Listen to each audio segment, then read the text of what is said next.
অবৈধ অভিবাসীদের ধরতে যুক্তরাষ্ট্র জুড়ে অভিযান চালাচ্ছে দেশটির যৌথ বাহিনী। বাংলাদেশি অধ্যুষিত নিউ ইয়র্ক শহরেও চালানো হয়েছে অভিযান। এতে গ্রেফতার ৩০ জনের মধ্যে রয়েছে একজন বাংলাদেশিও। তার নাম সাব্বির আহমেদ, বাড়ি সিলেটের বিয়ানীবাজারে। অবৈধ অভিবাসীদের ধরতে দেশ জুড়ে ঝটিকা অভিযানে যুক্তরাষ্ট্রের নিরাপত্তা বাহিনী। চলছে ব্যাপক ধরপাকড়। অভিযান শুরু হয়েছে দেশটির বাংলাদেশি অধ্যুষিত নিউ ইয়র্ক শহরেও। নথিবিহীন অভিবাসীদের ধরতে অভিযান শুরু করেছে নিউ ইয়র্ক পুলিশের special operation unit, homeland security investigation সহ আইনশৃঙ্খলা রক্ষায় বিভিন্ন সংস্থার সমন্বয়ে গঠিত যৌথ বাহিনী। টেক্সাস ও নিউ জার্সিতেও চলে আটক, ধরপাকড়।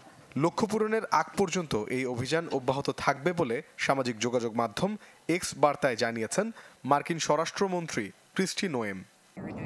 নিউ ইয়র্ক শহরের প্রতিটি সড়কের ময়লার থলিগুলোকে আমরা উঠিয়ে নেব, কারণ আমাদের প্রেসিডেন্ট প্রতিশ্রুতি দিয়েছেন যে যুক্তরাষ্ট্রের জনগণের জন্য দেশের প্রতিটি সড়ক নিরাপদ করা হবে।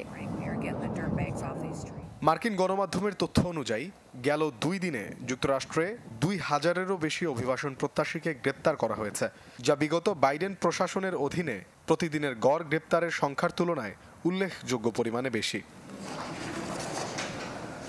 গেল 20 জানুয়ারি প্রেসিডেন্ট হিসেবে শপথ গ্রহণ করেই অবৈধ অভিবাসীদের বিরুদ্ধে নির্বাহী আদেশে স্বাক্ষর করেন ট্রাম্প।